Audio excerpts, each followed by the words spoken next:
Hi friends, welcome to Farveen food review. இன்றைக்கி நம்ம என்ன பார்க்க போகிறோன்னா சிக்கன் கிரேவி எப்படி செய்யலாம் என்னோடய ஸ்டைல்லேன்னு பார்க்கலாம் வாங்க. சிக்கன் 1/4 கிலோ எடுத்து வச்சுக்கலாம். அதுக்கு அரைக்கிறதுக்கு இஞ்சி பூண்டு கொஞ்சம் தேங்காய் எடுத்து வச்சுக்கலாம். இது மல்லி கொஞ்சம், மிளகு கொஞ்சம், 2 வரமிளகா, கொஞ்சம் அரிசி, 4 துண்டு பட்டை எடுத்து வச்சுக்கலாம். தாளிக்கிறதுக்கு ஒரு தக்காளியும் கொஞ்சம் கொத்தமல்லியும் எடுத்து வச்சுக்கலாம். இப்போ இதை நம்ம வறுத்துக்கலாம். கடாயை அடுப்பில் வச்சு அரிசியை மட்டும் ஃபஸ்ட்டு போட்டு தனியாக கொஞ்சம் வறுத்து ஃப்ரை பண்ணி எடுத்துக்கலாம். அரிசி பொரிஞ்சு வந்ததும் அதை எடுத்துட்டு அதுக்கப்புறம் மற்றதெல்லாம் போட்டுக்கலாம்.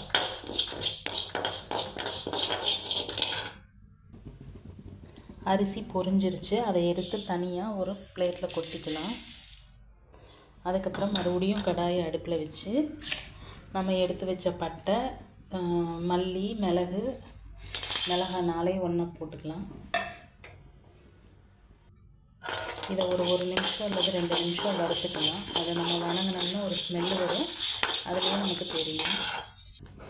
எல்லாம் பொரிஞ்சிருச்சு. நம்ம இதையும் தூக்கி இந்த அரிசியோடையே போட்டுக்கலாம்.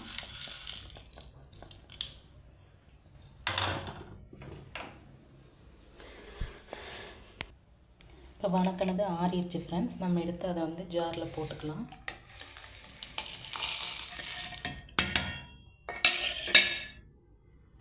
ஜாரில் போட்டு அரைச்சிட்டு வந்துடலாம்.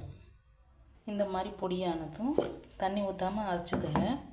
அதுக்கப்புறம் நம்ம எடுத்து வச்ச இஞ்சி பூண்டையும் இதில் போட்டுக்கலாம்.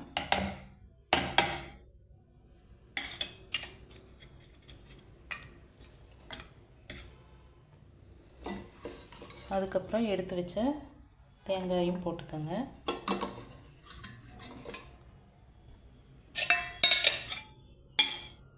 போட்டுட்டு தண்ணி ஊற்றி ஃபைன் பேஸ்ட்டாக அரைச்சிட்டு வந்துடலாம். நம்ம ஃபைன் பேஸ்ட்டாக அரைச்சி எடுத்துகிட்டு வந்தாச்சு. இனி எப்படி செய்கிறதுன்னு வாங்க போகலாம். அடுப்பில் கடாயை வச்சாச்சு, கொஞ்சம் ஆயில் ஊற்றியாச்சு. ஆயில் காஞ்சதும் நம்ம அறுத்து வச்சுருக்கிற தக்காளி எடுத்து அதில் போட்டுக்கலாம்.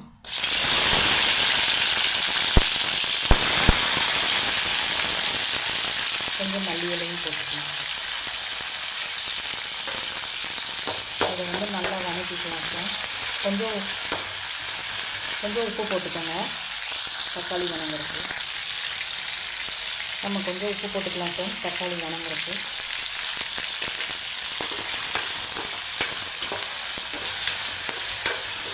நல்லா தக்காளியை நல்லா வதக்கிக்கலாம். தக்காளி நல்லா வதங்கி வச்சுருக்கோம். இதுக்கப்புறம் நம்ம இதில் சிக்கன் எடுத்து போட்டுக்கலாம்.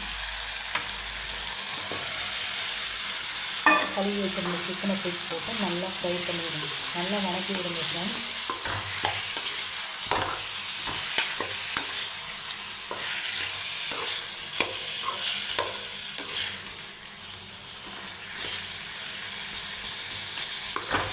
நல்லா ஒரு நிமிஷம் வதக்கி விடுங்க.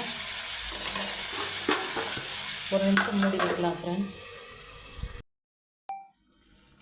சிக்கன் நல்லா வதங்கிருச்சு ஃப்ரெண்ட்ஸ். நம்ம இந்த அரைச்சி வச்ச மசாலாவை இதில் சேர்த்துக்கலாம். சேர்த்து நல்லா வதக்கிக்கலாம். அரைச்ச மசால் தண்ணி இருக்குது, ஒரு 1/2 டம்ளர் அதை ஊற்றிக்கலாம்.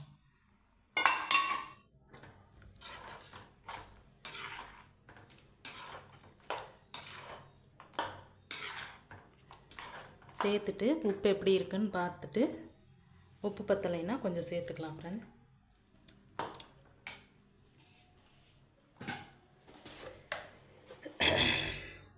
உப்பு கொஞ்சம் போட்டுக்கலாம் ஃப்ரெண்ட்ஸ். இன்னும் கொஞ்சம் தண்ணி சேர்த்துக்கலாம் ஃப்ரெண்ட்ஸ். தண்ணி சேர்த்து சிக்கன் வேகட்டும். ஒரு 10 நிமிஷம் கழித்து பார்க்கலாம் ஃப்ரெண்ட்ஸ். மூடி வச்சிடலாம். இடைக்கு எடுத்து கிளறி விட்டுக்கலாம் ஃப்ரெண்ட்ஸ். 10 நிமிஷம் கழித்து எப்படி வெந்திருக்குன்னு பார்க்கலாம்.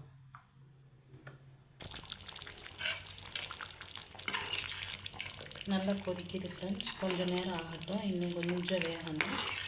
அதுக்கப்புறம் நம்ம எப்படி இருக்குன்னு பார்க்கலாம். சிக்கன் கிரேவி ரெடி ஆகிடுச்சு ஃப்ரெண்ட்ஸ்.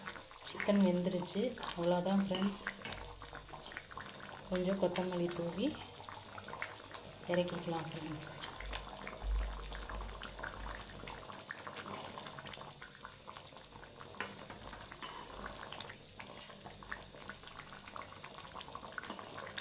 இந்த மாதிரி ஒரு டைம் சிக்கன் கிரேவி செஞ்சு பாருங்கள் ஃப்ரெண்ட்ஸ். உங்களுக்கு பிடிச்சிருந்தா கமெண்ட் பண்ணுங்கள் ஃப்ரெண்ட்ஸ். இந்த வீடியோ உங்களுக்கு பிடிச்சிருந்தா லைக் பண்ணுங்கள், ஷேர் பண்ணுங்கள், கமெண்ட் பண்ணுங்கள். மறக்காமல் சேனலை சப்ஸ்கிரைப் பண்ணி ஆல் பட்டனை அமுத்திக்கங்க ஃப்ரெண்ட்ஸ். அப்போ தான் நான் போடுற வீடியோ அப்பப்போ உங்களுக்கு நோட்டிஃபிகேஷன் காட்டும். தேங்க்ஸ் ஃபார் வாட்சிங் ஃப்ரெண்ட்ஸ்.